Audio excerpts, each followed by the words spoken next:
I'll call you back.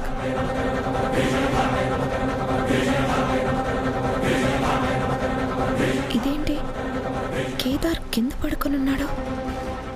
అసలు వీళ్ళిద్దరి మధ్య ఏం జరుగుతుంది?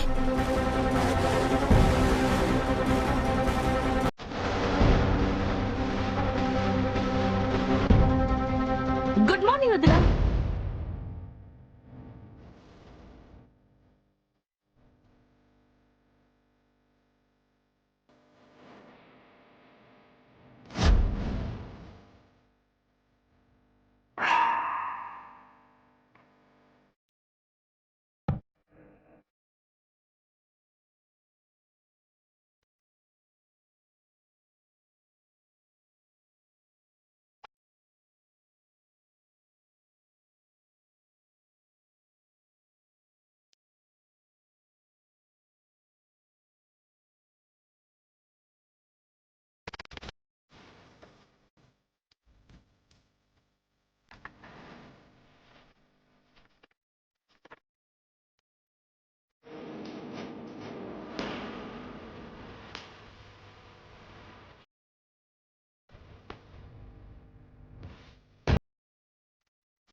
అక్కకి ఇలా దొరికిపోయామేంటి దాత్రి?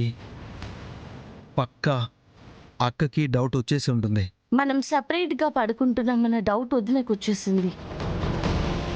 ఇకనైనా మనం జాగ్రత్తగా లేకుంటే మనకు జరిగింది నిజం పెళ్లి కాదు అని తెలుసుకోవడానికి వదినకి చాలా టైం పట్టదు. మనం ఆడిన అబద్ధం వల్ల మనం చెప్పే నిజానికి కూడా విలువ ఉండదు కేదార్. లేదు దాత్రి, ఇక నుంచి జాగ్రత్తగా ఉంటా.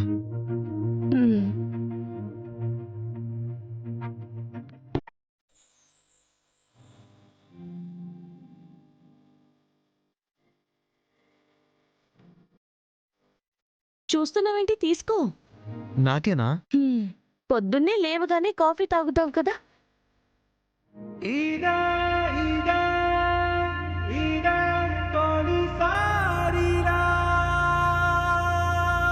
ఏమైంది కేదార్?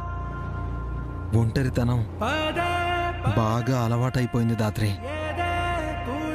ఇలా నిద్ర లేవగానే కాఫీ ఇస్తుంటే లోపల ఎంత హ్యాపీగా ఉందో తెలుసా? నేను లోపల తీన్మార ఆడుతున్నా. అవునా? బయటికి ఆడితే మేము కూడా చూస్తాం కదా. కామెడీ చేస్తున్నావు కదా? అవును, పొద్దున్నే నాకు వేరే పని లేదు, మరి నీతో కామెడీ చేస్తూ కూర్చుంటా. సర్లే, కాఫీ తాగు, నాకు చాలా పనులున్నాయి. దాత్రి, ఎప్పటికీ ఇలానే నిద్రలేపి ఇలా కాఫీ ఇస్తావా? నువ్విక నాకొద్దు బాబోయ్ అనేదాకా రోజు ఇలాగే కాఫీ ఇస్తాను.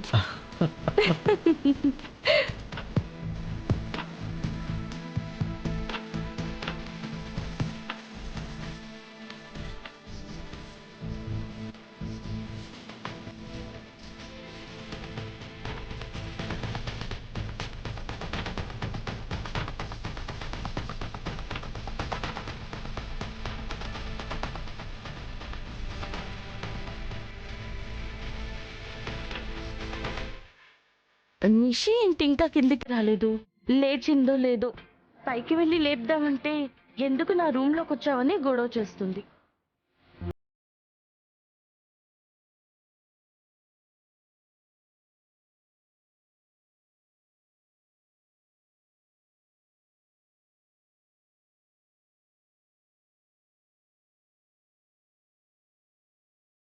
ఆహా, మామ లేనట్టున్నాడు.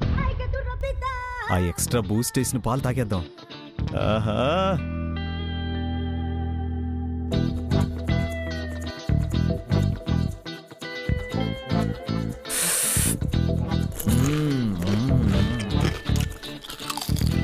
ఆహా, బూస్ట్తో పాటు ఇందులో ఏం మిక్స్ చేసావు సిస్టర్? ఇంత కరకరలాడుతుంది. ఆ ట్రిక్ ఏంటో మా కాచి కూడా చెప్పండి. కరకరలాడేది ఇదన్నయ్యా.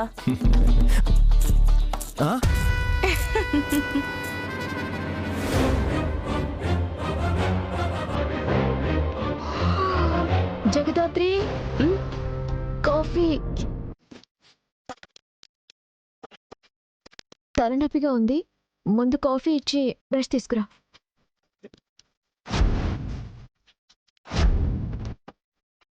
అలాగే గీజర్ ఆన్లో ఉందేమో చూసి, లేకుంటే ఆన్ చేయి.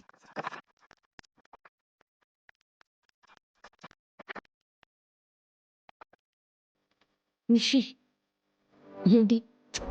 మనం ఉంది అత్తారింట్లో, మన ఇంట్లో కాదు. అయితే తీసుకుని రావా?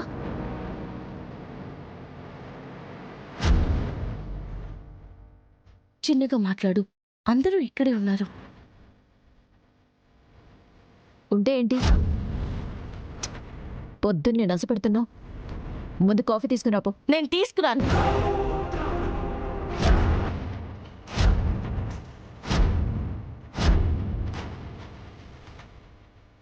వచ్చి నువ్వే పెట్టుకొని అందరికీ కూడా పెట్టు. ఏంటి ఈ ఇంటికి రాగానే నోరు బాగా లేస్తుంది? మాటకి మాట సమాధానమిస్తున్నావు. ఇంట్లో ఉండనిచ్చారని కొమ్ములొచ్చాయా? నిషి, నేను నీ మంచి కోసమే చెప్తున్నాను. అర్థం లేని మాటలు మాట్లాడి నీ పరువు నువ్వే తీసుకోకు. అందరూ ఉన్నారు, పైకెళ్ళి మాట్లాడదాం పద. ఆగు.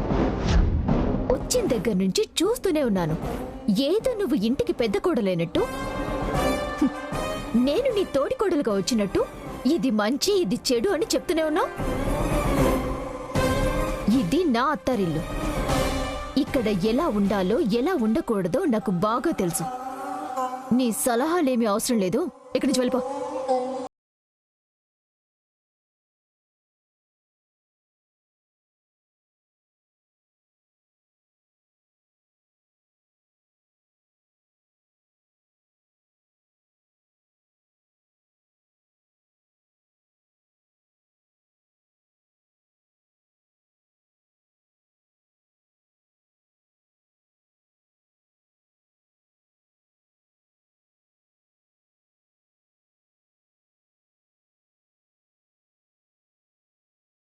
ఎలా మసులుకోవాలో తెలుసా? చెప్పు, వీటిలో నీకేం తెలుసు? వదినా, మీకేం తెలీదు. మీరు సైలెంట్గా ఉండండి. అయినా నేను మీతో మాట్లాడటం లేదు.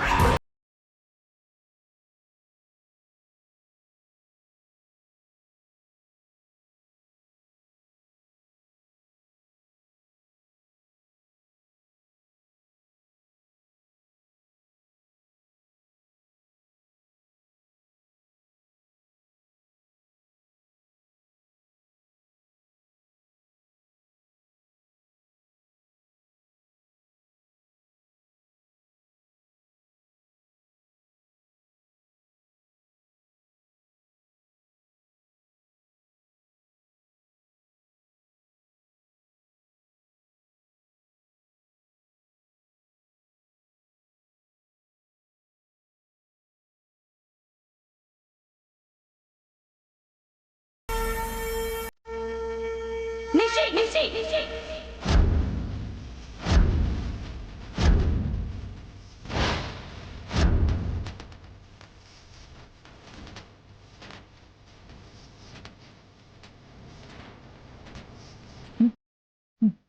నా మీదనే?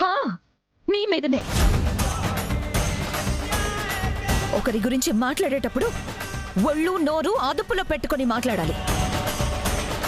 లేకుంటే జీవితాలు తారుమారైపోతాయి. నా పర్సనల్ మ్యాటర్స్ నలుగురిలో డిస్కస్ చేయడం నాకు నచ్చదు. అర్థం చేసుకుని అదుపులో ఉంటావని అనుకుంటున్నాను.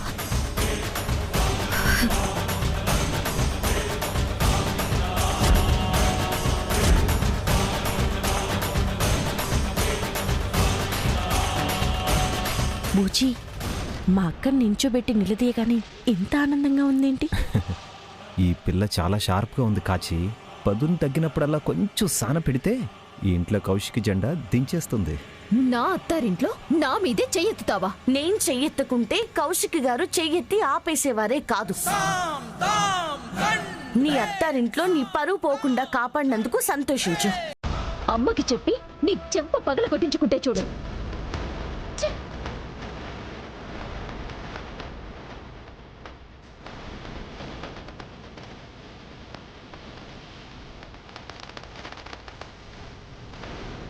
నీ మాట, నీ ప్రవర్తనతో ఈ ఇంట్లో నీ మర్యాదని నువ్వే తగ్గించుకుంటున్నావని నీకెప్పటికి అర్థమవుతుందో. జగదాత్రి, ఏదేమైనా నీ చెల్లి మీద అందరి ముందు చెయ్యెత్తడం నాకు నచ్చలేదు. మీకు నచ్చకుండా ఉండాల్సింది నా చెల్లి మీద నేను చెయ్యెత్తడం కాదండి, మీ అక్కని మాటలు అనడం, అవి విని కూడా మీరేం అనలేకపోవడం.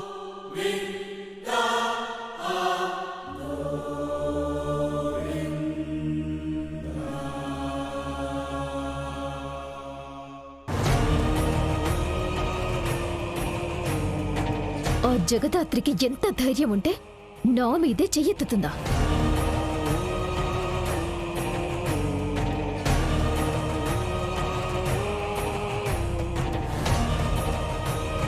Nishi, calm down. Calm down ఏంటి యువరాజ్?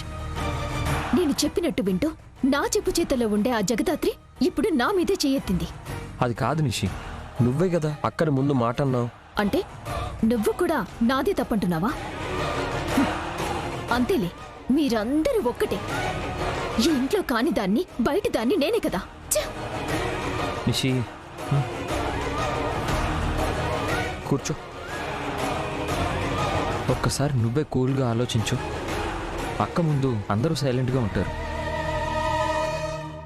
నువ్వు మాత్రమే గొడవ పెట్టుకుంటూ ఉంటే నువ్వే బ్యాడ్ అవుతావు. నా వైఫ్ని నా ఇంట్లో వాళ్ళే బ్యాడ్ అంటూ ఉంటే నాకెలా ఉంటుంది? నువ్వు కూడా మీ అక్కకి సపోర్ట్ కదా. ఎంతైనా ముందు ఆవిడ తమ్ముడివి, తర్వాతి నా భర్తవి కదా. నిషి, అలా కాదు. ఇలా కాదు. మా అమ్మకి ఫోన్ చేస్తా, ఇంటికొచ్చి అందరి లెక్క తేలుస్తుంది. ఆంటీకి ఇప్పుడు ఫోన్ ఎందుకు నిషి? నా కోసం ఎలాగో నువ్వు మాట్లాడు, నేను తేల్చుకుంటా. నిషి, నిషి, నిషి.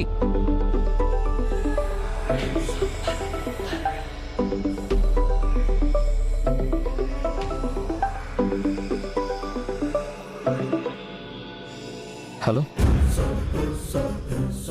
హలో, కొత్త పెళ్లి కొడక, ఎలా ఉన్నావు? బాగున్నా బాయ్. కానీ పరిస్థితులు బాలేవు యువరాజ్. జేడి అనే ఒక భయంకరమైన ప్రమాదం మనల్ని పొంచి ఉంది. ఎప్పుడు ఏ రూపంలో ఎలా మన మీద విరుచుకుపడుతుందో తెలీదు. నీ పెళ్లిలో నేను అరెస్ట్ అయినట్టు ఎందుకు వీడియో ప్లే చేశారో తెలుసా? నీ బారాతులో మీ నాన్నని ఎత్తుకెళ్లిన నిమిషాల్లో పోలీసులు అక్కడికొచ్చారు. ఎలా? తెలీదు బాయ్, నేను పోలీసులతో చేతులు కలపలేదు. నన్ను నమ్ము బాయ్. నువ్వు పోలీసులతో చేతులు కలిపితే ఏమవుతుందో నీకు బాగా తెలుసు. నువ్వా తప్పు చేయవు, కానీ నీ ఇంట్లోనే ఎవరో పోలీసులు ఉన్నారన్న విషయం కన్ఫర్మ్ అయిపోయింది. ఎవరో నేను త్వరలో కనుక్కుంటా బాయ్. అది నీ వల్ల కాదు యువరాజ్. అందుకే దేవాని మీ ఇంటికి పంపిస్తున్నాను. వాడు 5 సెకండ్లలో మనుషుల ప్రాణాలు తీసేయగలడు. ఎంత పెద్ద ఉచ్చు నుంచైనా నిమిషంలో బయటపడగలడు. 10 మంది రౌడీల శక్తి, తెలివి కలవాడు. అలాంటి వాడిని మా ఇంటికి ఎందుకు పంపుతున్నావు బాయ్? వాడు మీ ఇంట్లో వాళ్ళ మీద అటాక్ చేసినట్టు యాక్ట్ చేస్తాడు. అందరూ భయపడి వెనకడుగు వేస్తారు. కానీ పోలీస్ మాత్రమే ధైర్యంగా ముందడుగు వేసి వాడితో తలపడతారు. ఆ తలపడిన వాళ్ళెవరో చెప్పు, వాళ్ళని ఏం చెయ్యాలో నేను చూసుకుంటాను. అది కాదు బాయ్, నేను ఎలాగోలాగా.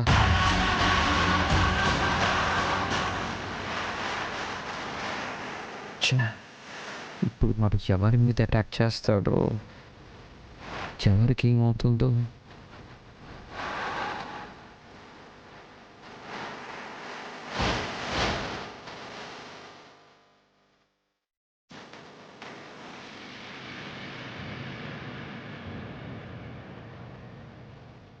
యువరాజ్ ఇంట్రోగేషన్లో ఏం చెప్పుకుంటే ఇలా? మీనన్కి యువరాజ్కి లింక్ ఉందని ప్రూవ్ చేస్తే కానీ అఫీషియల్గా ఇన్వెస్టిగేషన్ చేయలేం. యువరాజ్ మీనన్తో ఎలా కాంటాక్ట్ అవుతున్నాడో కనిపెట్టాలి. రే, నా మాట వినరా, కొంచెం వెనక్కి తీసుకురా ఆటోని. రే, నేను చెప్పేది వినరా.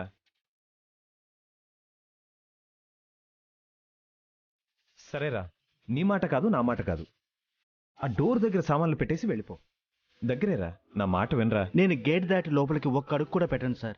వచ్చిన ప్రతిసారి మీరు టిప్పని లోపలికి తీసుకెళ్ళడం, 100 టిప్పిచ్చి ఒక గేమ్ అని 5,000 తీసుకోవడం. పేకాట్ అంటే ఏంటో తెలియని నాకు పేకాట్ రాయిడ్ అని పేరు పెట్టారు. రే నిజం రా, ఇవాళ గేమ్ అని అన్ను లోపల పెట్టేసి వెళ్ళు ప్లీజ్ రా. అన్నయ్య ఏంటి అతనితో గొడవ పడుతున్నాడు? అరే రే, ఇంత బరువు నేను మోయలేనురా. అరే నేను చెప్పేది వినరా. రే రే రే, నా మాట వినరా.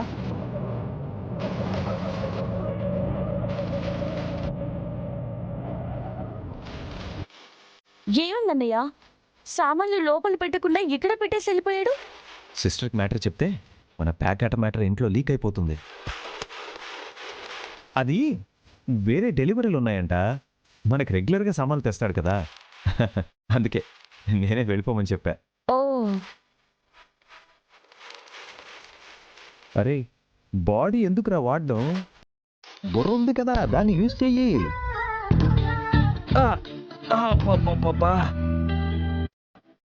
పొద్దున్నే ఎక్సర్సైజ్ చేసినప్పటి నుంచి ఒక్కటే నడుము నొప్పి సిస్టర్. కొంచెం హెల్ప్ చేస్తావా? అయ్యో మీరు అడగల, నేను చేస్తానన్నయ్య. ఒక్క నిమిషం.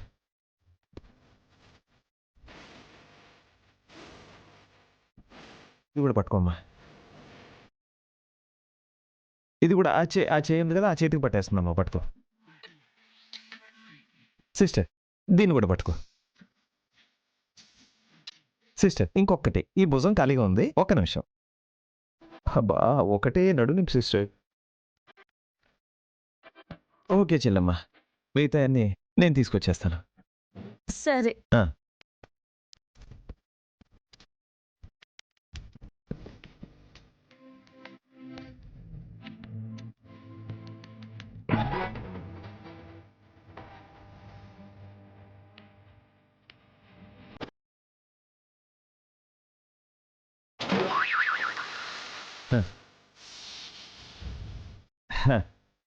అబ్బబ్బబ్బా, ఇంట్లో అన్ని పనులు నేనే చేయాలి.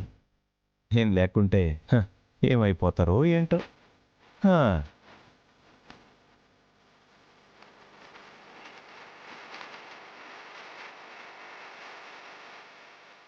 ఏమో అనుకున్నాను కానీ సిస్టర్ బాగా స్ట్రాంగ్గా ఉంది. అన్ని సామాన్లు ఒకేసారి మోసుకుని వెళ్తుంది.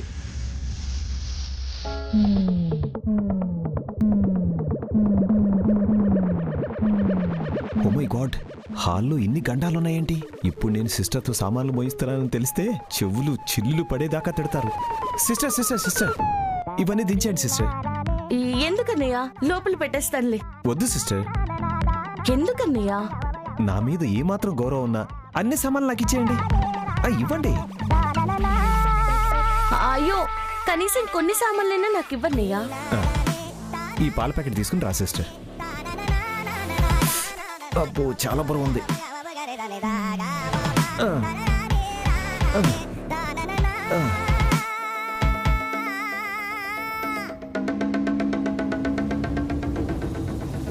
కౌశికి, అల్లుడు గారు, మీరు సామాన్లు తీసుకొస్తున్నారేంటి? అది కూడా అన్నీ ఒకటేసారి. ఎవరినైనా పిలవచ్చు కదా మరిది గారు. అంటే మన పని మనం చేసుకోవడంలో తప్పే ఉంది వదినా.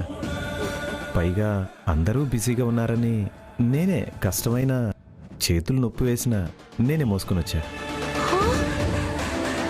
ఏయ్ వావ్, పాల ప్యాకెట్ చాలా బరువున్నట్టుంది.